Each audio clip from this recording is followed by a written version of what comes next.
I want to welcome everybody to Winter PrideFest, the third annual. My name is Jamie Nesbitt. I'm president of Out Central Oregon and kind of the initiator of Winter PrideFest from a couple of years ago. And how it's grown is just overwhelming. We approached Mount Bachelor in November of 2017 and said, hey, there's a few gay guys in Bend that ski, and we'd like to have a Pride weekend up there, and we're not asking you, Bachelor, for any money, but it would be great if you could fly a rainbow flag. And their response was pretty amazing. They said, we've been wanting to do this for a while, but we had no idea who in the community to contact. And that really began us as Out Central Oregon with our vision of inclusivity and visibility. If Bachelor didn't know who to contact, then nobody else would for other things as well. So with no expectations, we kind of figured maybe 30 or 40 people would show up that first year. This would have been 2018, and 150 people came. For 2019. For the 2019 event, Barb Campbell suggested that we apply for a Catalyst grant from the Visit Bend Cultural Tourism Fund. This is a fund that Visit Bend gives out primarily to get people to come to Bend in the shoulder season. And we were awarded $10,000 to put on the 2019 event. You can do a lot with $10,000. So last year our expectation was about 300 people to come in total, and we had 450. So clearly we got the need. We got the need down. For this year, Visit Bend gave us yet another grant, and we hired a PR firm to really spread the word at a national level. We've been getting some great press, and it's just amazing. And we don't know how many people will show up for the weekend, but we're expecting 600 to 700. You guys are really a part of something big, and that was really why we wanted to set up this panel discussion. It's LGBTQ youth, they're really underrepresented in sport and outside activity. They're afraid. They're afraid of the homophobia, of the ridicule, of not being part of the team because they're different.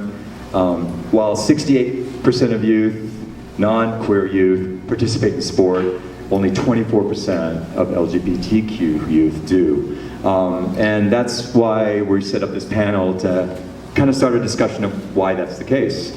For my own self, I was always attracted to be athletic and outdoors. I grew up in a small town in rural Maine, but I never, I wanted to play soccer and I wanted to play basketball and, be with teams, but I was afraid.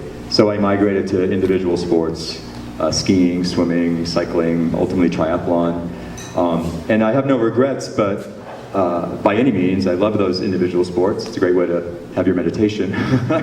But you miss out. Team sports, in general, you build self-confidence, you build camaraderie, you build how to work together with the team.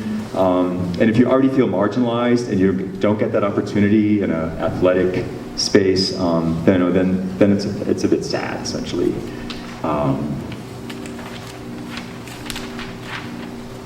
So that's why we put the panel together tonight. And I'm going to hand it over to these amazing people in just a second. But I do feel, and I know this sometimes is boring, but I do really want to give thanks to our sponsors because it's a really impressive list.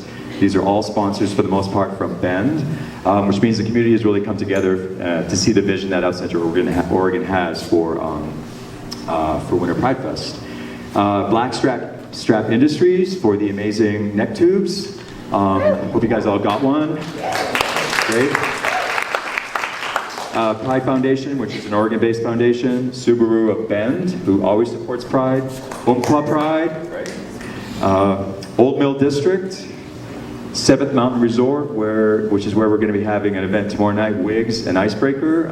You all should come because it's fun. Bethlyn's Global Fusion, who is hosting brunch on Sunday. The Source Weekly, I don't know if you read the article about the panel discussion in the Source Weekly that came out yesterday, but it's absolutely phenomenal.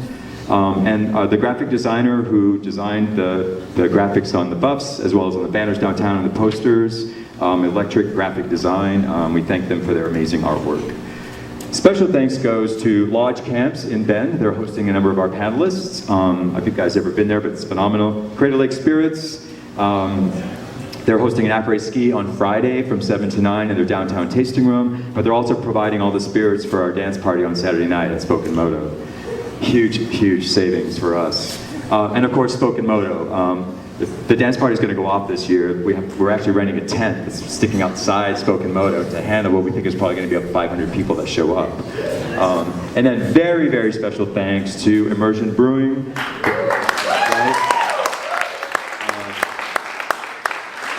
We love Immersion. My partner Richard and I are here twice a week, at least. But they hosted the Welcoming Snow Show last year, and they just jumped at the chance to do this year. And it's great that their barrel room is available for us. MRG Foundation, which is an Oregon-based foundation out of Portland, they actually granted us a grant specific to this panel discussion, and that really helped us put it together. Bachelor, of course, and especially Alicia McKenzie, who is one of their sales department. She has been working off to make sure everything goes smooth for everything that's happening on the mountain through the weekend. And then again, really great thanks to the Bend Cultural Tourism Fund for their support for the last 2 years. Without that amazing amount of money that they've given us, none of this would have happened. Stuff costs money at the end of the day. So I'm going to introduce you briefly to one of our board members, Jenna Wiltshire, and she'll take it from here.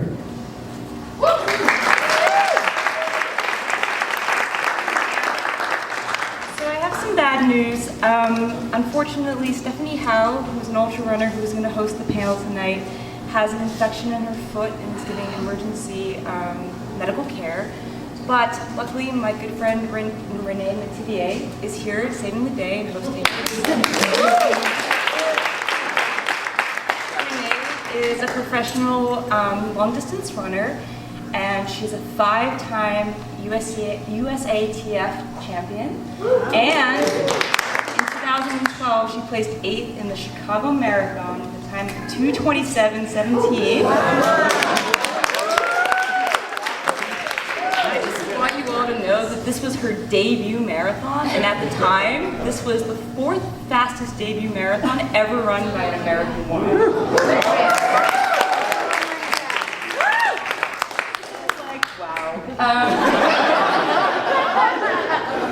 Renee also owns and trains at Recharge Gym here in Bend. It's an amazing gym, state-of-the-art, amazing recovery lounge.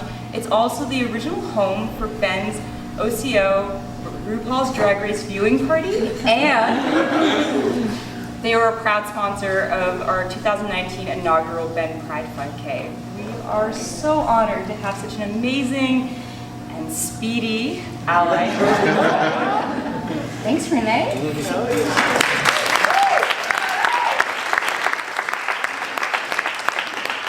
And now let's put the real focus on the amazing people over here to my right. And apologize in advance if I have to look at this a few times. But I do have them pretty well in my heart, so I'm pretty excited to introduce each one of these people here today. And I'm going to start with Joey, which I think a lot of people here are familiar with. Joey Jacinto is a Bend local and Redmond High School strength coach. He's also very beloved at Recharge and been a strength coach there as well on my team. He's coached basketball, baseball, football, as well as played college football. He's an active advocate for the Central Oregon LGBTQ community. Has hosted and organized the initial monthly night at the Dogwood Cocktail Cabin. So if anyone's not on that newsletter and showing up, come party with us. And one of my favorites is he starred in the Flag Football the movie. And if you haven't seen it, go get it now. Go get it now. And competes competitive in the gay ball every year, and his team always places way up. And you see him training very hard. It inspires all of us to the highest level. So, next, that's Joey.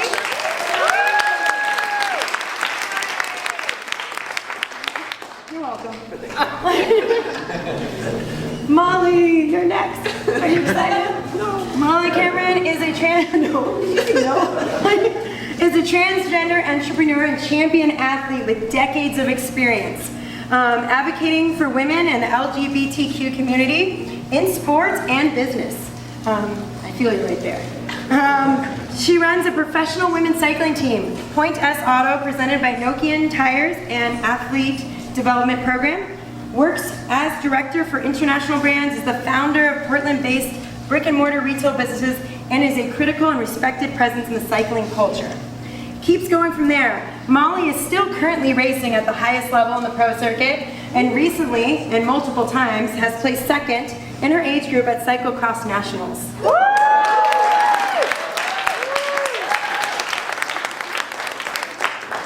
Definitely a round of applause. All right, Wyn, it's your turn. Wyn Wiley. Wyn is a professional photographer and environmental advocate. Many know Wyn as Patagonia. If you don't follow on Instagram, do it right now. Patty is the artistic expression of Wyn's passion for the environment, outdoor sports. Give me a second, I have to turn pages. Recreation and LGBTQ rights. Wyn is now sponsored by brands like REI and American Express to help her further spread her messages of inclusivity and environmental protection. That was me fixing that on the fly. Amazing. 10 weeks ago, we're very excited, and Patty's very excited, to come back in June for the drag dash.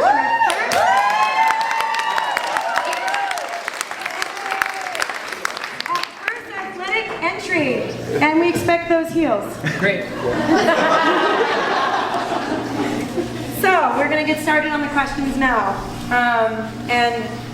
So the first part we're going to do, I'm going to address everybody, and then we're going to have specific questions. Number one, why and how did you initially get involved in athletics and or outdoor sports? I'll let an athlete answer that.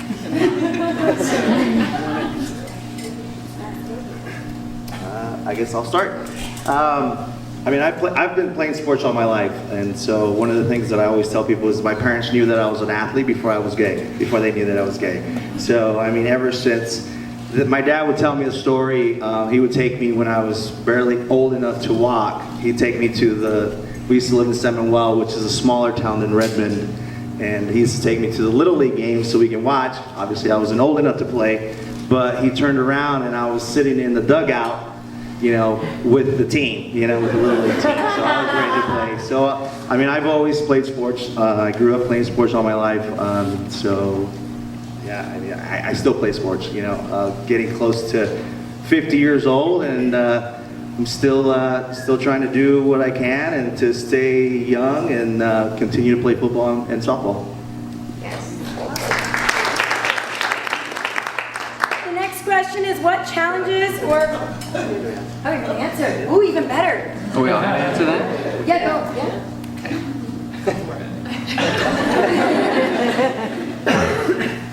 I didn't get into sport. Well, I was thinking about this. I think when I was younger, my mom knew I was gay, and my dad probably knew I was gay too, but didn't want me to be gay. So they pushed me into lots of sports, and none of them stuck. Tried martial arts and baseball, and I played soccer. And then it wasn't until I was in my teens and high school that I got into skateboarding, and that was, now it's a sport, but in the 90s it wasn't really a sport. It was kind of a thing that punk kids did. And you kind of fast forward a little bit, and I moved to San Francisco in the mid-90s and got into, I started riding bikes to get to places to go skateboarding. And then I got into being a bike messenger, and then I like riding my bike really fast and discovered, oh, you can race your bike. And then I started dabbling in bike racing in the 90s in the Bay Area. And it just kind of stuck. It was something that, I liked, and I was okay at it. But I got into it pretty late. I didn't get into sport actually until my late 20s. I didn't like the gendered aspect of sport when I was young, and I didn't like the super masculine competitive side of the sport, and I didn't have a lot of, queer or LGBTQ or trans, or really any female icons to look up to that I kind of identified with when I was a kid.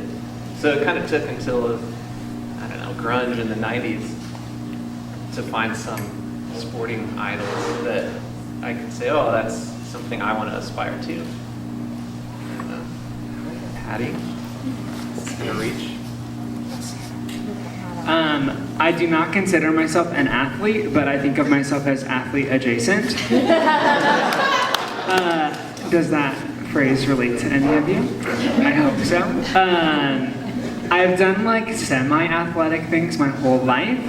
It started out with rollerblading. So it was really fun. And then I took my love for rollerblading into figure skating, upgraded it gay. Here we are. And then I did show choir in high school and in college, which, before you're like, okay, but show choir, it is athletic as hell. It is so, like, raise your hand if you've seen Glee, right? Okay, yeah, not show choir. Like, we're talking like 30 minutes straight of like a whole show, beginning to end, singing and dancing, completely aerobic, totally crazy. And I'm from Nebraska, and in the Midwest, show choir is like totally king/queen, like it's a huge, huge deal. So I did that, and now I'm a backpacking drag queen. What? Yay! So that's me. All right, what challenges or barriers have you faced as an athlete and or in the pursuit of outdoor recreation? We're just going to keep this 3 down the line. Great.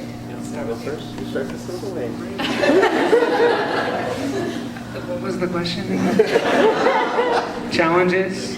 Yes, and barriers. So it's crazy, right? I think that I can't talk about my journey without talking about a lot of privilege. I have been handed a lot of a golden ticket through the past year of my life that a lot of people that I've seen in this industry really struggle to ever get that opportunity once. So I don't really want to speak to my experience as much as just those around me.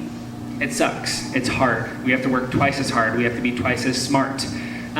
People who are trying to keep LGBTQ people oppressed are very smart people. And people who are trying to keep anyone oppressed, and I think that it exists a lot in the outdoor industry and in sports and athletics, and so I think we have to be smart too. So, yeah, I think that like challenges are everywhere. I mean, it's really crazy to me to see even the privilege of being able to do drag and to wipe off my makeup at the end of the day and be straight passing like that. There are a lot of people that I know in my life that don't have straight passing privilege as well. And the challenges and obstacles that they face, like one of my friends, Nikki Smith, who's a trans climber, male to female, every time she goes into like a gas station in the middle of nowhere, Wyoming, after ice climbing, what she faces is nothing like what I face. So I think that like, it's our job, especially if we hold a lot of privilege, to also work for a lot of people who have a lot more challenges. So that's my answer. Yeah, I don't know. So yeah, Molly? That's a really good answer. Yeah, great.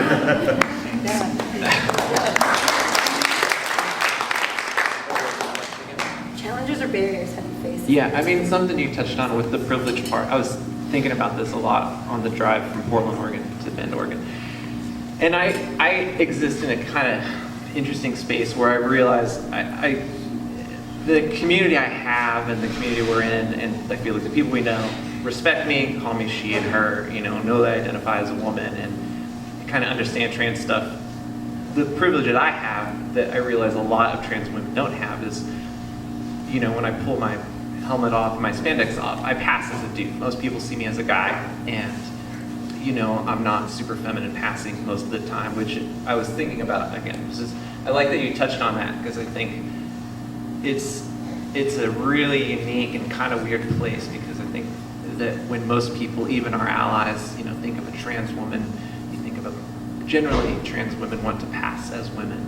But believe me, I suffer the same anxieties. We go to bike races and events in the middle of nowhere, or close to home, and you go into a bathroom, and I'm like, shit, well, I go in the women's and men's bathroom, and it's kind of a pain in the ass every single time. So there's a lot of challenges with sport. I mean, this isn't even in the sport. This is just traveling to and from the sport.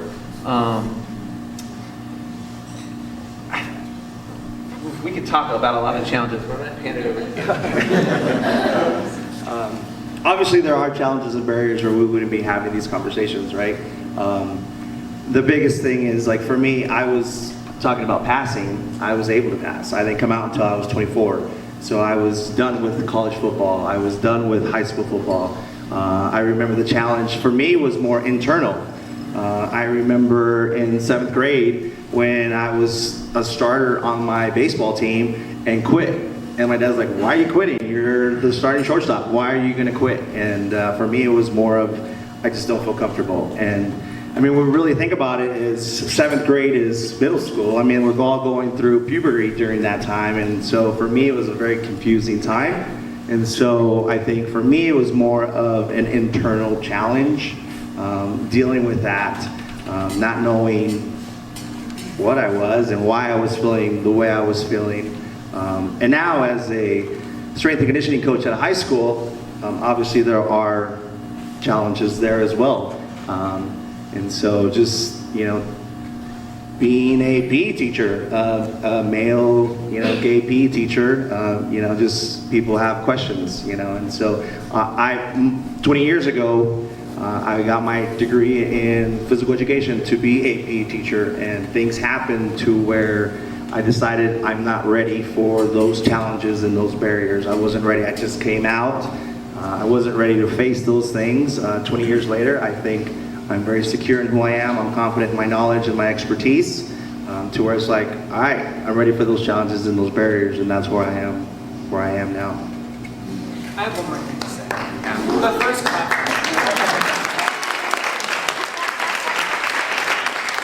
I think maybe it's something we all could speak to, but I just think that for me, growing up in the Midwest and encountering sports for like hot minutes, like first of all, like I would have joined a volleyball team if we would have had a volleyball team. Didn't have that.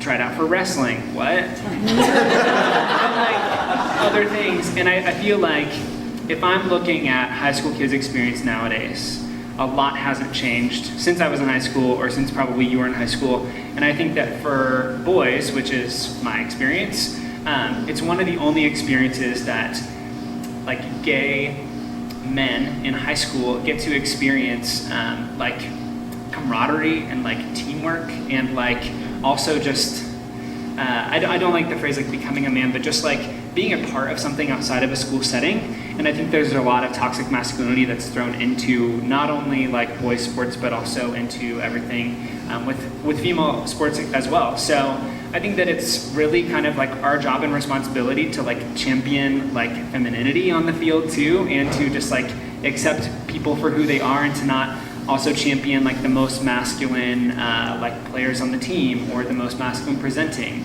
I think that's what keeps a lot of queer people out of sports early on, is just feeling like they don't see themselves like represented anywhere, including like on their own like varsity team if they're playing on a freshman team. So yeah, I think that we all can have a part in that, and can have a part in encouraging people, especially if they're queer, to take up space in sports. I think it really matters, and I think that it matters for people younger than us as well.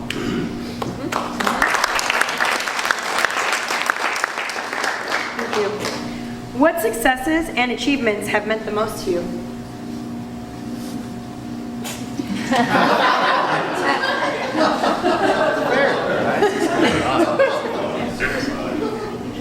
Well, honestly, it's not. I'm getting old, but I'm a competitor now. I wouldn't have said that 20 years ago. I like competition and I like to win. But I run a women's program and I run a bike race team. And it's my athletes' successes that actually mean a lot more to me. And honestly, it's not even the success on the bike. It's when I see a rider leave my team and go get their degree and then find success and happiness in life. That's the successes I really cherish. Sport's amazing, and I love sport and I love competition. It's fleeting, and it's, it can mean everything to you, and then when you step out of it, what's left? So I was talking to you about this a little earlier about bringing kind of a holistic approach to sport, and that's what I've always tried to do. So for me, it really is when I see, the women that I work with and the trans athletes I work with, when they can move out of sport and have success out of sport and feel balanced and supported and like they can do anything. make that transition too. Yeah. You got it. Oh, come on. I think, yeah, I've had a lot of successes, but I think the most thing that I'm most proud of is just becoming a strength and conditioning coach at a high school. And I think a lot of it has to do with, because 20 years ago, I told myself that I couldn't do it. And so to do it 20 years later, I think I feel very proud of that. And so I think that is my my success that I'm very, very I don't know, proud of. Yes.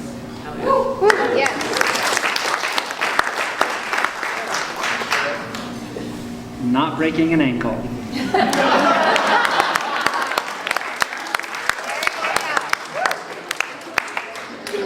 You made that fit in there.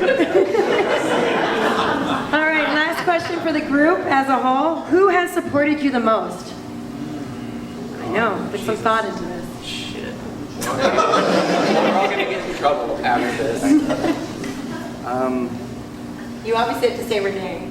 I mean, honestly, the great thing is I've had a lot of support. I think for the most part is my mom. I mean, my mom, she's from Mexico, and yeah, she has a sixth grade education, but she is the first one to argue with her Catholic friends that there is nothing wrong with her gay son.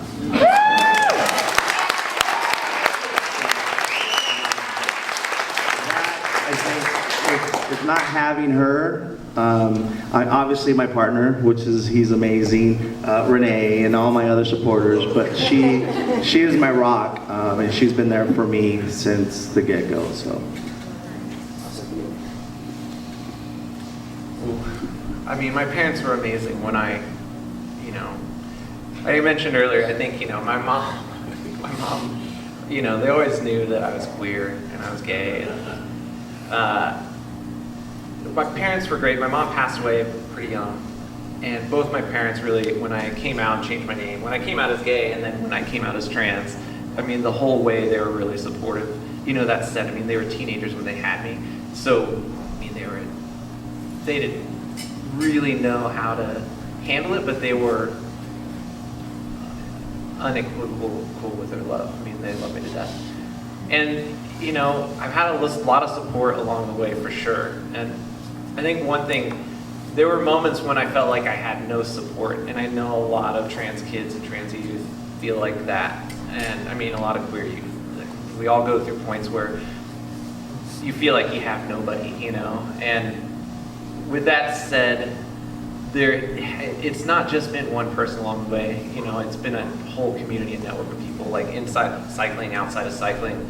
My partner is amazing right now, and my community of friends is really tight.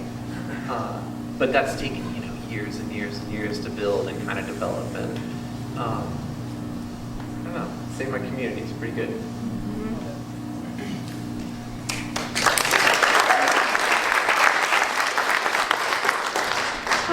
So I have two answers to this question. Immediately, when I think of the most supportive people around me, it is definitely like my team and my little crew of humans. So Jenny, raise your hand. Everyone say hi, Jenny. And everyone look up there and say hi, Dana. So they are my moms, and I love them. I love them so much. They're some of my best friends. They're great. They are wonderful. They're not my real moms. Some of you were like, do I laugh at this or not? You can laugh at it. Okay, so they're wonderful. They're some of my best friends. You'll also meet Katie this weekend, who will be joining us as well. They're like my most inner support circle through this journey. It's been awesome. And then secondly, I just think of like the community. Like I do not think of, of my following as a following. I very much think of it as community. I think that spaces like this and times like this are very important for all of us to feel like it's not necessarily Questions, so no passing it to somebody else when you get the mic. We're going to start with you, Wyn. Okay. I didn't choose it, it's on the paper. We have heard that your drag persona, Patty Gonia, was born on a backpacking trip. Can you tell us a little more about what led to her creation? How are Patty and Wyn different? How are they similar? Okay, so first of all, I just have a question for all y'all. Raise your hand if you consider yourself part of the LGBTQ community in the room tonight. And then raise your hand if you consider yourself an ally. That's amazing. That is so rare and so awesome. Normally I feel like when I'm speaking and like telling these stories, it is like in either all ally spaces or all queer spaces. So I think it's awesome that it's such a mix. So that's awesome to know. Okay, so Patty. About 2 years ago, I did drag for the first time at this photography conference that I was speaking at. I went as Ginger Snap. Redhead, photography. Nice. Thank you. But listen, okay, so like she was very much like a bad girl. Like we didn't totally like spiritually relate to her. She was like wearing like biker gloves, but like with like heart cutouts and like fishnets. It was like a vibe, but like it wasn't really me. But I did drag for the first time there. Always like wanted to do drag, never did drag because I never allowed myself the opportunity to express my feminine side that much. And being from Nebraska, we had a lot of internalized homophobia in ourselves. So did drag, had a blast that night. It was so fun, it was so cool. I did it around a very safe space of queer people and allies. It was great. I had a lot of friends walk up to me and be like, who? And they'd be like, oh, Wyn. And I was like, hey girl. It was great, it was fun. So it was a blast. I went and posted some photos of myself doing drag on social media.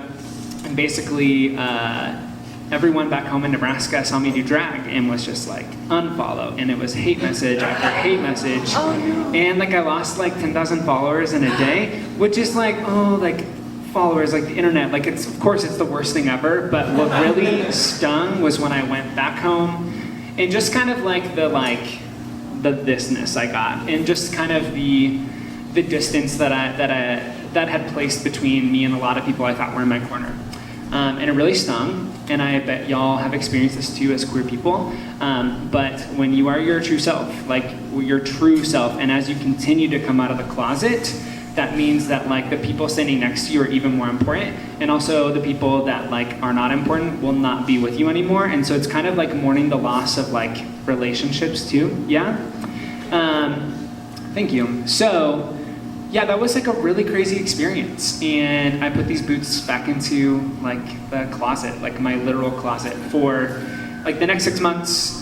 And I went on a backpacking trip with a few friends, and I just decided to like pack these as like a fun joke. I was like, let's just take a photo at the top of the mountain, like that'll be funny. And then we took a few videos, and that led to a few more videos, and like long story short, then I went home and like edited that video on the couch with my mom, posted it the next day, had 17 million views, and I was like, okay, this could be a thing. And ever since, y'all, it's just been like a crazy fucking wild ride. Like I could not have planned this if I tried. I am very much figuring this out as I go, and I feel like what I am getting to figure out is like a lot of life outside of heels and outside of drag as Wyn, and learning a lot and failing a lot and trying a lot and just opening my mind even more to worlds I didn't know existed. I met my first non-binary person like 2 years ago. Like these things didn't like exist or weren't out there like in Nebraska where I'm from. So it's been very much like a learning process, and then it's been very fun to put on the heels and get to explore life as Patty as well. So did that answer the question? Okay, but then what was the following ones? Thank you. Are they similar? Okay, yeah, so great question. I'm still figuring out how Patty and Wyn are similar and different. I like to think of drag as like a beautiful playground where like anything can happen and the world can be anything. And that's why I'm really exploring what advocacy and environmentalism can look like through the art form of drag, because if you're entertaining people, people are probably watching. So I feel like it's very much just kind of like Wyn on a playground. And it's still very much me, but it's still very like different. It's just it's a different space that I get to hang out in and experiment with. But yeah, it's totally crazy and surreal to look in a mirror and see the other gender. It's totally surreal to still not feel comfortable necessarily in drag, but that's a really powerful and important experience I'm figuring out, so yeah.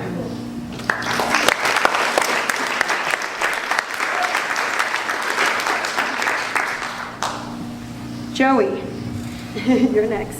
Have you experienced homophobia and or support in your career as a high school strength coach? Support. Let's start with support. Yes, I've had a lot of support. So last year I did my student teaching, so I went back and got my master's because that's how I needed to get back to get my teaching certificate to become a PE teacher / strength coach. I did my student teaching at Redmond High School. Redmond High School is where my partner went to high school. I don't know how that happened, but I am now teaching at where he went to school, high school. So once I did my student teaching, they opened up a halftime position, and all the teachers there were like, you need to hire this guy, you need to hire him. Everybody was contacted me, hey, apply for this part-time position, apply for the part-time. I'm like, I don't want part-time. I'm better than that. And that was my ego talking, right? So, but I applied, and then once I got hired, they went to bat for me again and said, you need to hire that person as a full-time teacher. They went, I mean, it was amazing how much support I had from all the teachers and administration there. And so they opened up the position and said, okay, we're gonna make it a full-time position. Would you like it? I said, yeah, absolutely. So now I'm full-time there. So I've had plenty and lots of support from Redmond High School administration and teachers. So that's been pretty awesome. I don't know if I've experienced it. Maybe it's one of those things where I don't want to see any type of prejudice or any type of, I know it's there because I've experienced it before and I know it's not going to go away. And so the good thing about it is that it's not talked about. You know, I'm confident in myself, and I think the teachers and the students are starting to gain confidence in my knowledge and my expertise to where it's not a thing anymore. And I think at the beginning of the trimester, it was really, really tough. Like when I first started the school, kids were, whether it's more like, who's this new guy or who's this gay guy, you know, whatever it was, there was a barrier there. And maybe there was an additional layer to that barrier for whatever reason, but it's been great. Like the kids are really getting it. I get teachers today. I had a teacher say, "Oh, Joey, the students love you," and so kids. I mean, I've got 48 kids in each class. I mean, that's I got a waiting list. I mean, kids are wanting to get. I mean, we're turning kids away from my classes, so that is a great sign. So, I mean, I'm definitely getting the support, and I think kids are really starting to get it. So, yeah, it's been great. Good.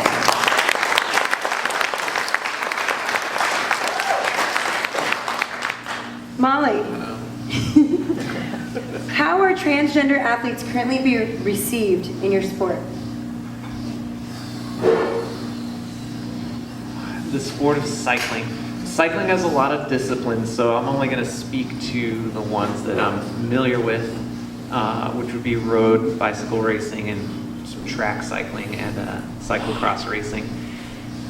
It's mixed. I think on the surface, trans athletes, they're not acknowledged and respected on the surface. I think there's definitely still a lot of question marks and definitely a lot of transphobia.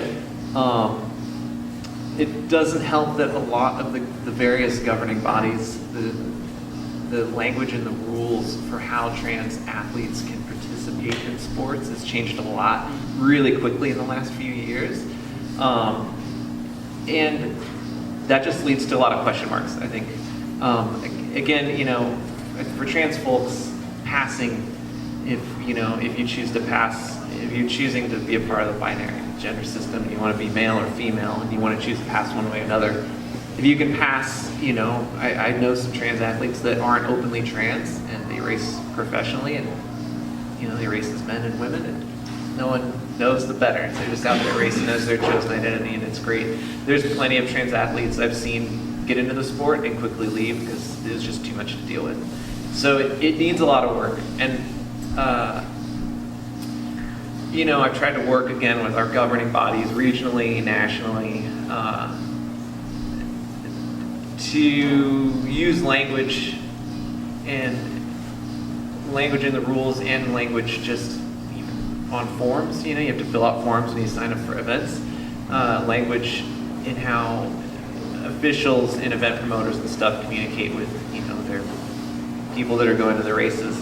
But it still needs a lot of work. So it's not all doom and gloom. I think there's a lot of really good people out there too. I mean, there's plenty of other people out there besides myself working on this stuff to make it more inclusive from top to bottom, whether you're a beginner or you're a pro or you are you know, a weekend warrior and you want to do some triathlons or mountain biking or whatever. The sport really needs it, and so there's work being done. But yeah, it's still tricky, and yeah.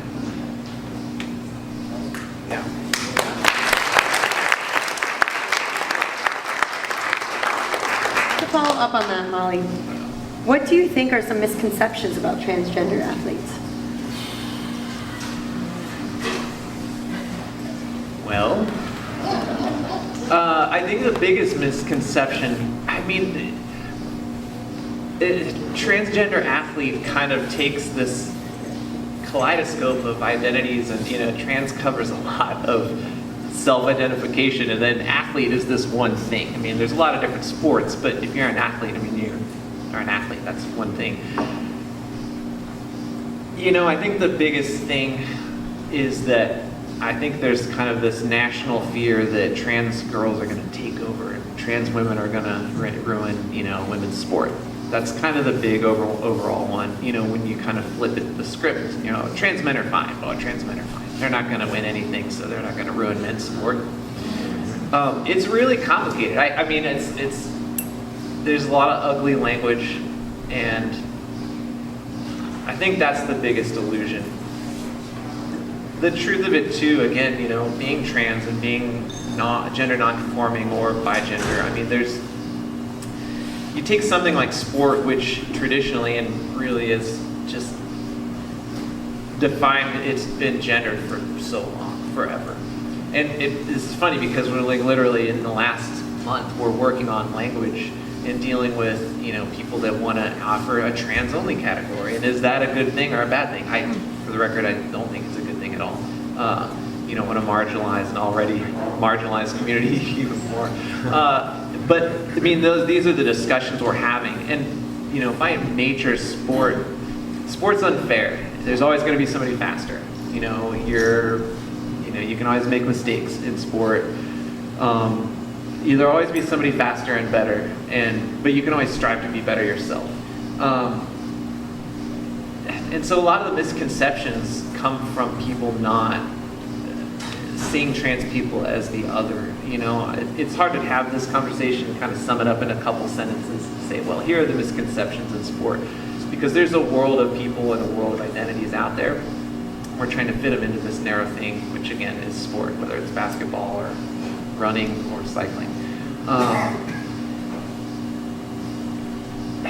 don't know how to wrap that one up. You know, there's a lot of positive stuff there because I think a lot of sports are looking at it and going, well, how do we get all these other people into our sport? Like this is interesting, and it's great. Again, there's so many sports out there, just like there's so many gender identities out there, and all these sports are going to face challenges. You know, stuff like marathons are actually interesting to me because you can't break it down into categories, but everybody starts at the same time.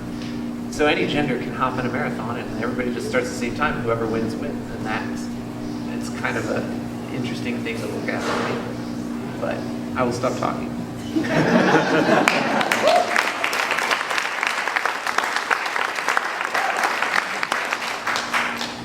Thank you.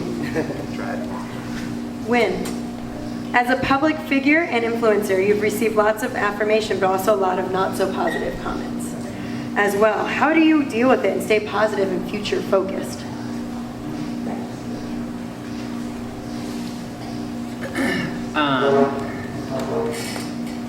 My grandma has a saying called "You can't fix stupid people." So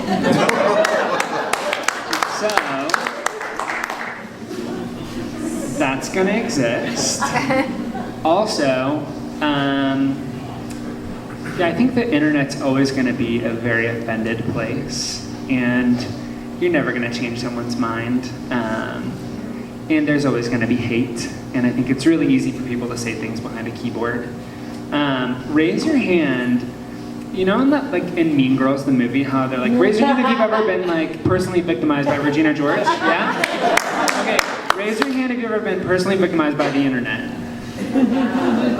A lot of us, yeah? So I think if you're loud and proud online, you're gonna get shit on. And I've been shit on online and in person too, and I think that just means that I'm on the right path.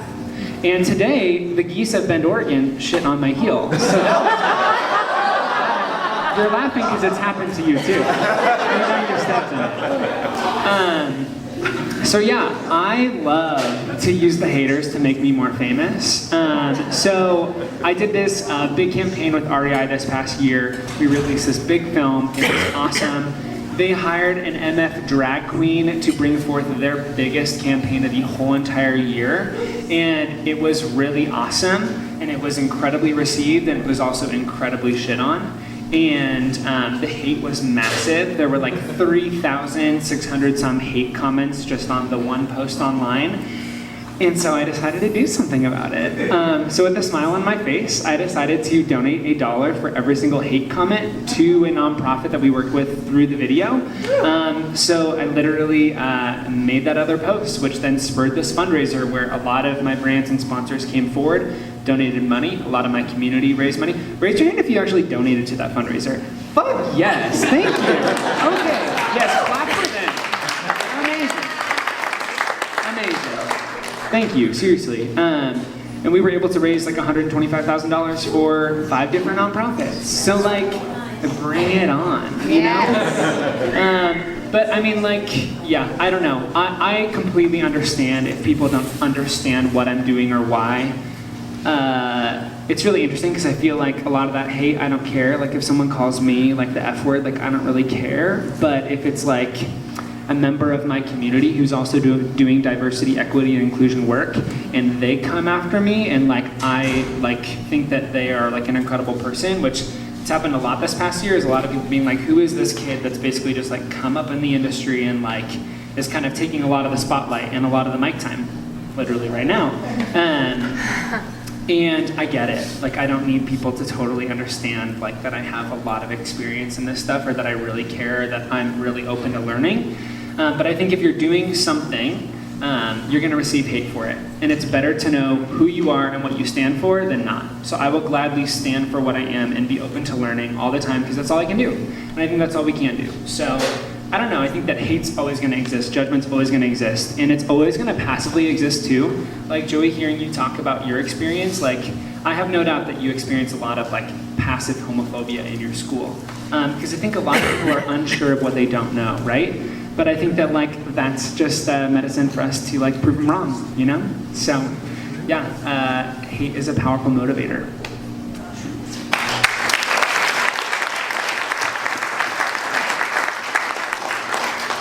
The adage, fuel for the fire. Joey, have you seen LGBTQ student athletes face either prejudice or oppression, or receive support from their fellow classmates? I haven't seen it firsthand, so nobody's come out to me. I don't know of any LGBT student athletes.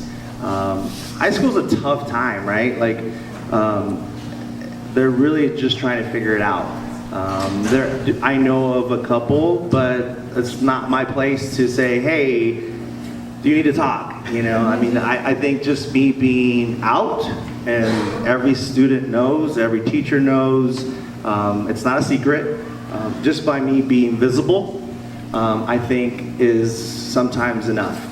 They know that they have a gay coach, a gay strength coach, so they know that, hey, if my administration is okay with it, then they're gonna be okay with me. And so we're on a timeline, right? So I know we talk about like coming out and, you know, dealing with, you know, being gay. They all have timelines. Some kids are gonna come out 16, 13, some are gonna come out 24, some later, some sooner. So it's not my place to create that timeline for these kids. They know that I'm there, and so I haven't experienced anything. I mean, I've heard, you know, there was a kid in the locker room saying, "Hey, faggot," you know, and I walk out and I'm like, "Come on, dude, you're better than that, right?" And it wasn't that he was calling anybody that. It was just using a word that, you know, "Hey, why are you staring at me in the shower?" to another kid, and you know, that kind of stuff obviously is going to be in athletics, especially in the locker room. And so it was just my place to say, let's not make a big deal about it, but at the same time, let's address it. Dude, you're better than that. and he just shook his head and he apologized to me and he apologized to the kid. And he's been one of my best students in my classes. So he knew his place because he knew he did wrong. And that's the extent of it. And that kid that he said something, I don't know if he's gay or not, it didn't matter. And if he was, he knew that he had somebody there in his corner. You're so cool, yeah.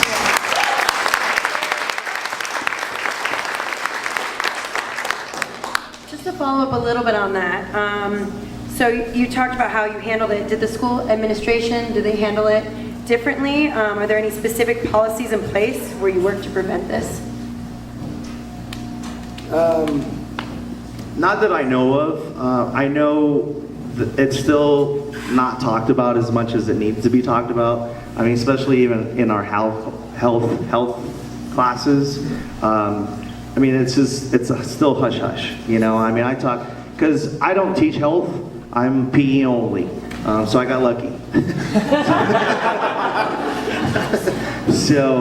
But my PE teachers, the people that I do work with, they do have PE and have health. And so we've had this conversation to where it's like, what is the curriculum when it comes to LGBT issues? And it's not there. It's like a page. And so I'm like, there needs to be more. We need to talk about it. Even if you don't have any gay students in your class, it needs to be talked about. And so that's something that I'm working with them to try to expand on their curriculum when it comes to LGBT. Because right now it's just hush hush. Let's not talk about it. It's quiet. If it's not there and we're not talking about it, then we don't have to deal with it. So it's something that I'm working with them. I think other schools are a little more. I mean, I heard of a student that she came from California and she was talking to her teacher and she's like, what do you mean? This is all we're talking about, LGBT, like why are we afraid to talk about this? You know, and so I think it's changing. Things are changing. Obviously, they hired me. They have, so they're open to it. They just, it's kind of like I talked about. Like Bend is very open to LGBTQ events and issues. They just don't know how to talk about them or create things. And so that's kind of where our high school is right now. And so I'm hoping that I can help them with that.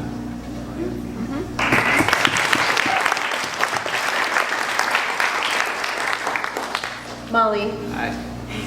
what are your thoughts and or concerns about the 2020 Olympic transgender athlete policy? First, can you explain it? Don't make me explain it. In easy words, well, we need to go back. Transgender athletes weren't even allowed in the Olympics until 2003. And then in 2004, they revamped the rules so that, I'm doing this off the fly, so if I may get some of the nitty gritty and the details wrong, but I think in 2004, the IOC, which is the International Olympic Committee. Another thing about sport is most sports, anything the Olympics does, everybody's going to fall in line. So you have the Olympics is basically the world governing body, and then there will be, bodies below that for the different sports out there, and then there will be national bodies like for the U.S. and for France and everything, and then you have regional organizations. Well, everybody takes the rules from the top. So the IOC in 2004. What did they say? They basically said that, you had to have a gender reassignment surgery. Female to male trans athletes had to have been on hormones for 4 years, and you kind of had to produce all this documentation. And then in 2004, then they allowed athletes to compete. Though I think in 2004, no trans athletes competed. You fast forward kind of really quickly to, I think it's 2015, when Chris Mosier basically got the rules changed so that it simplified the process and made it so that for female to male athletes, they can compete, no questions asked.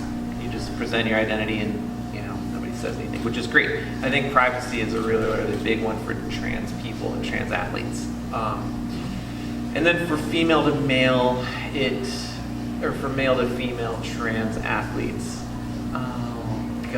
forgive me, I should look at Wikipedia and like look at the rules. Well, they've changed them a few times. I know, and so that's the thing too, is there's been a lot of high-profile court cases. Caster Semenya is one that comes to mind. So the IOC will do one thing, but then there are all these legal challenges with individual athletes in the court. There's, which is usually CAS, the Community for the Court for Arbitration in Sport. So basically, Chris did a really good job of simplifying the process. So you don't have to prove your gender. You just have to have legally changed your gender. The issue with trans stuff is it varies. I mean, it varies in the U.S. It varies. I mean, hell, state to state, but then county to county.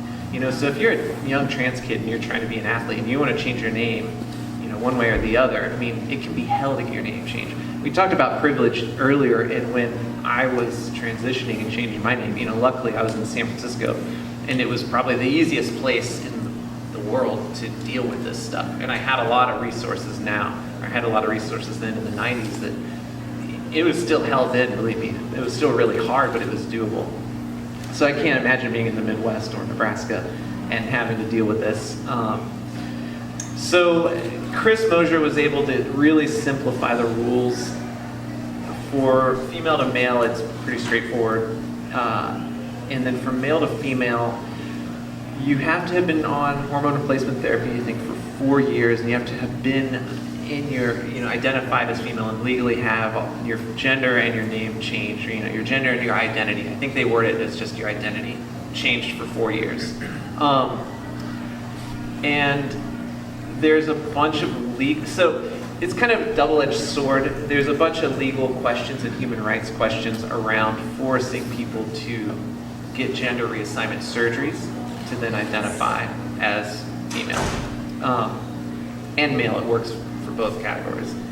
And so the IOC has adopted a policy where male to female athletes don't have to get gender reassignment surgery. They don't have to prove it. They just have to show that, you know, you get your blood tested and their testosterone has to be within a certain level, which is pretty low, and you have to have been identified as, you know, your female identity for 4 years, which is pretty simple, though it's not perfect. And that's the rule as it stands now. So that's the IOC rule, and like I said, this is such a complicated topic, and I know we don't really need to take a deep dive into it, but individual regions and governing bodies, I mean, and you know, this is the whole world, so you have all these continents, you have Africa with a bunch of different countries, you have Europe with a ton of countries. They can take individual athletes, and which they've done with Caster. I mean, Caster's getting completely hosed by her governing body. And He's still allowed to race, by the way. yeah, can race now. Well, there's some events she can't race, and there are some events she can race. So they went through this, they had this goofy court ruling where they basically allowed her to race longer distance races where her competitive edge kind of goes away, but then shorter distance races where she was dominating, which is just an absurd ruling. You know, I mean, this is, do some research. If you don't follow Patagonia on Instagram, do that, and then go and look up Caster Semenya and do a little research, because it really is atrocious and super unjust. There's a lot of challenges, but I think this year in the 2020 Olympics, I hope that we will see some trans athletes from a lot of different countries compete, and I don't think there's going to be any heavy fallout. There will certainly be some repercussions and some things that happen if we have some trans athletes medaling. But I know, I'm kind of excited. It's new territory and new stuff for us to explore. You know, I think I said earlier, sport's not fair, and it's hard when you have gender is all over the place, and that's great and it's amazing. But sport is really, really defined right now, at least in a lot of different sports, by the binary gender system. So it's tricky to make this big, amazing, and wonderful thing fit into these two athletes is figuring out how to make it work for themselves. And you know, and not all governing bodies across the world are fair. So it's tricky, and I'm going to stop talking about that one because that's a much bigger discussion. But you know, I think it's about as fair as it can be now. I'm not saying it can't be improved. There you go.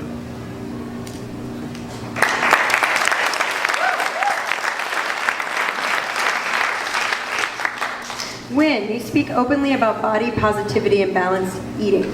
Why is it this important to you as a physically active member of the LGBTQ community? So I identify as a gay male, and I think that in the gay male section of the LGBTQ community, it is often filled with the most internalized homophobia and toxic masculinity of any community, even out of it, including a lot of sports areas. So I think that there is a lot of work that needs to be undone, and a lot of unlearning that needs to happen by every gay male to redefine their body image. I'm very much in the process of that, and I think I will for the rest of my life be in that process to basically, I don't know, I think that I found a lot of comfort in not striving for body positivity, but just body neutrality. I don't want to think about my body, I just want it to be there, and it does amazing things for me. And there's also a lot of problems with it, but there's also a lot of amazing things that it can do. So, I don't know, I've tried to circle back to that a lot, but me doing drag is synonymous with me leaving behind a lot of my masculinity at the door, just in my daily life as Wyn. I would never sit like this ever in front of people because it's feminine presenting. I would never paint my nails. I would never actually use my actual tone of voice. When I came out, my voice got way lower because I tried to straight pass more, because I was told that if I could be straight passing and gay, I was at the top of the gay pyramid. Again, you laugh because it's true. So I think that I'm just trying to be more unfiltered me all the time, and that looks like a lot less masculinity and a lot less worrying about my body. I still have problems every time I pass by a mirror of or every time I take a photo, or every time I do everything to where is the femininity, where is the masculinity, who am I actually? So yeah, I don't know, that's me and that stuff. Cool.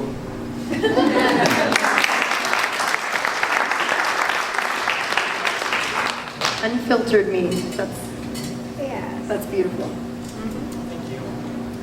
So Joey, why do you think strength training is so valuable for teenagers, and what do you like to focus on most as an educator? Well, kind of going off of what Wyn was talking about is we think strength training is all about the masculine part, right? And so strength is strength. I mean, I always tell people it's strong people are healthy people no matter what. Whether you're feminine or not, it doesn't matter. You don't have to be an athlete to do strength training.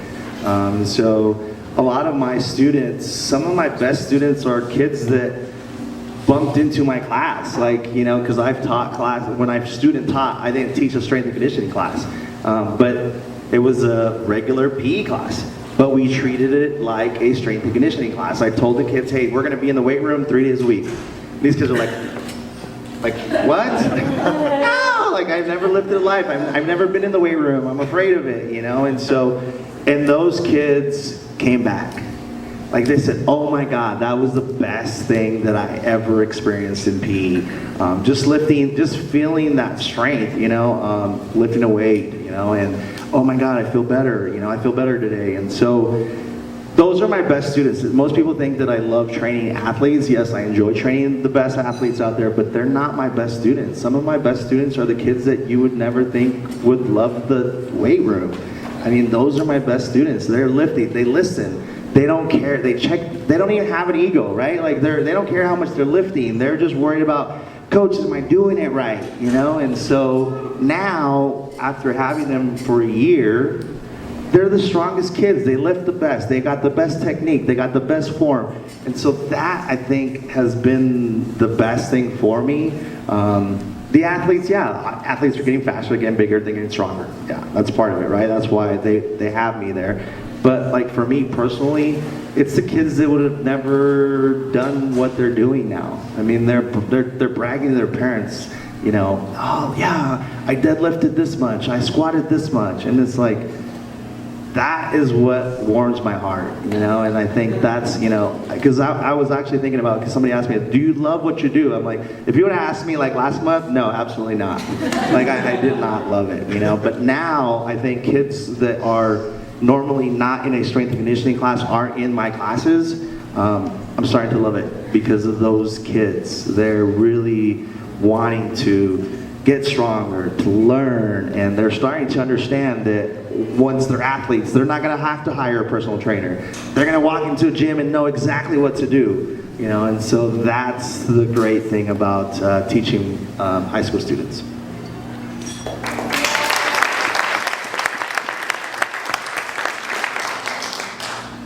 Molly, what do you think needs to be improved and or changed to improve the experiences involvement of transgender athletes?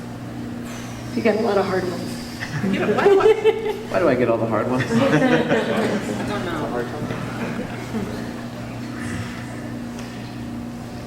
I think, you know, the most important thing I think for everybody here on this panel has been like self-identification. And whether you're gay or you're straight or you're queer or you're, you know, trans or whatever. And I think sport can go a really long way in how they communicate with athletes, especially young athletes. I mean, I'm getting old. I think much like you, I don't care what people call me. I can take it. I got pretty thick skin. I've dealt with a lot of bullshit.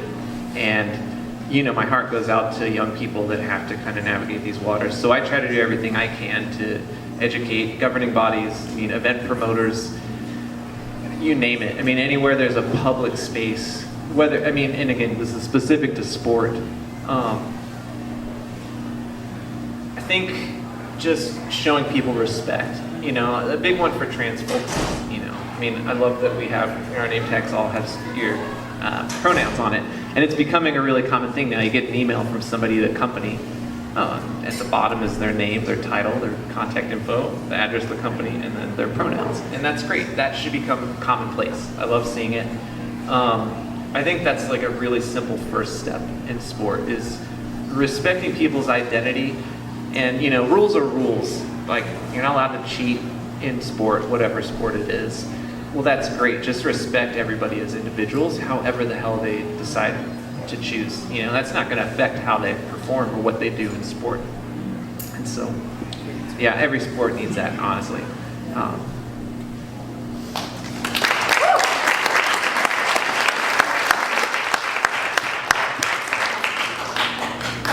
Wyn, how has Patty and your relationship with Patty changed over time?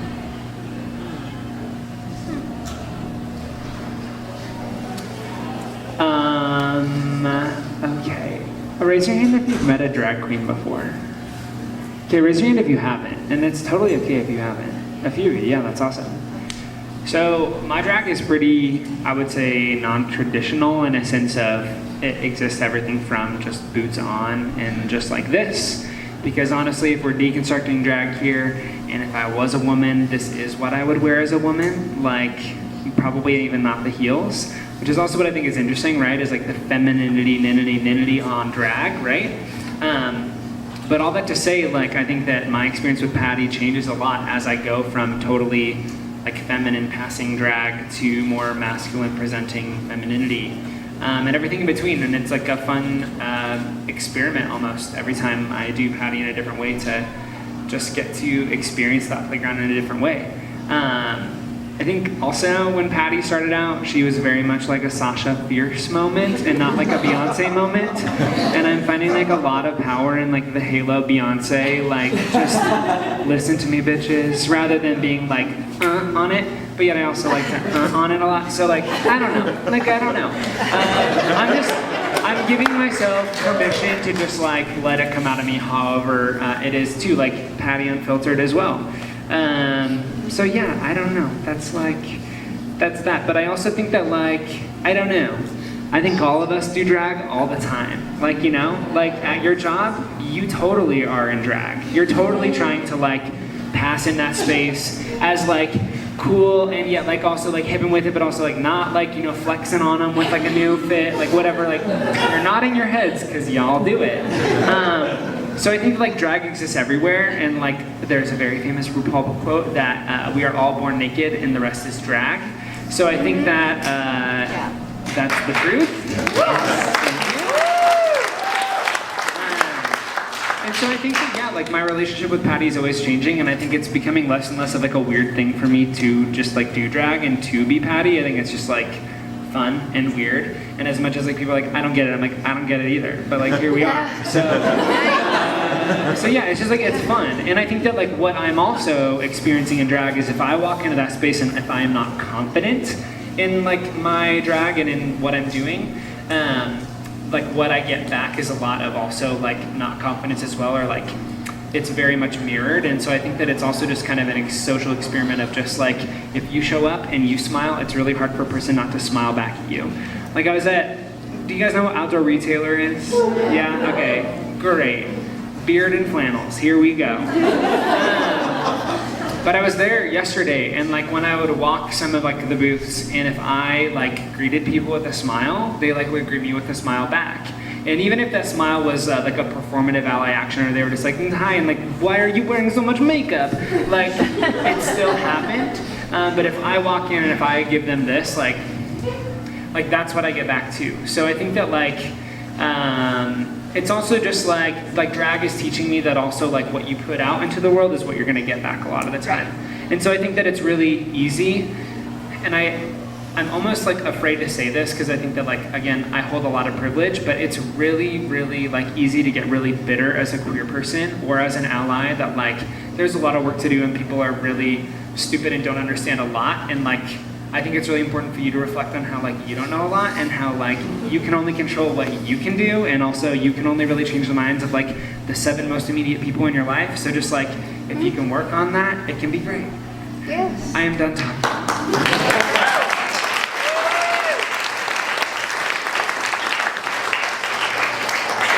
In summary and closing, I have one question for each of you. Molly, what is one thing that could be improved or that we need to have in order to increase LGBTQ participation in professional sports? I really do. I got all the hard ones. I'm gonna have to quote rules and policy.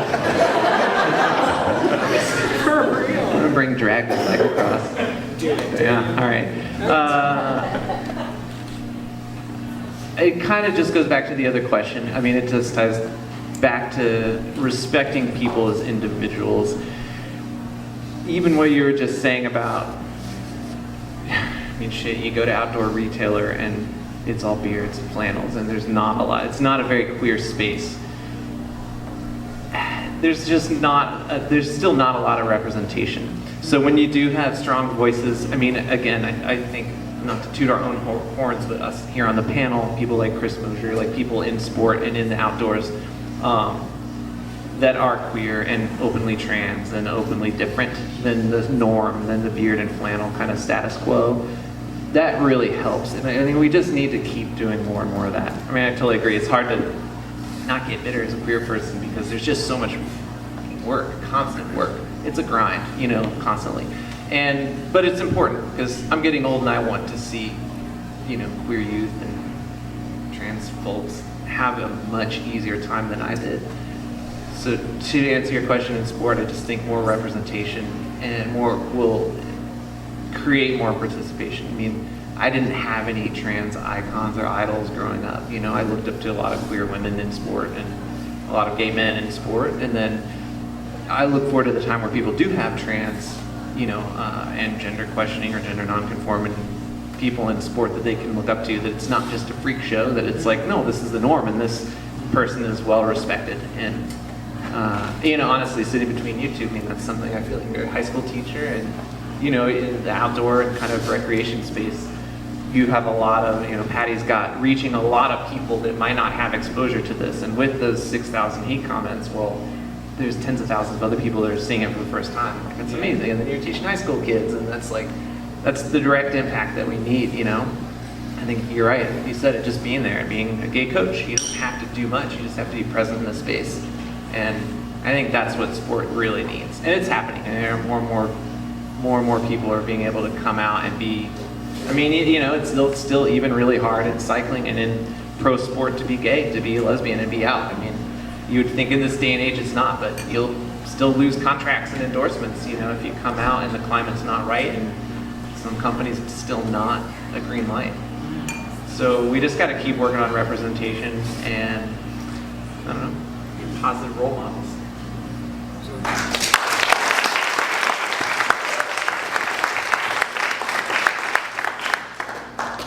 Joey, what is one thing that could be improved or that we need to have in order to increase LGBTQ youth participation in sport and outdoor activities?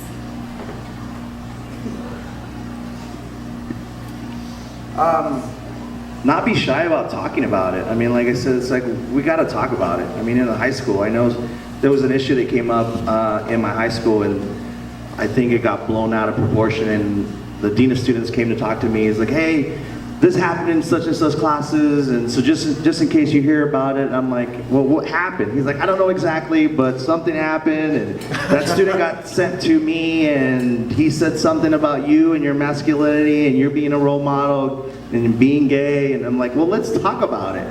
He's like, "Well, we don't need," I'm like, "Who was the teacher? Let's address this. Maybe the kid had something good to say, and let's talk about it in the classroom." I mean, I think we're all, I think especially in the high schools, one of the things that I noticed is like, you know, actually I had a teacher tell me this today. He's like, everybody knows you're gay, and everybody appreciates that your silence about it.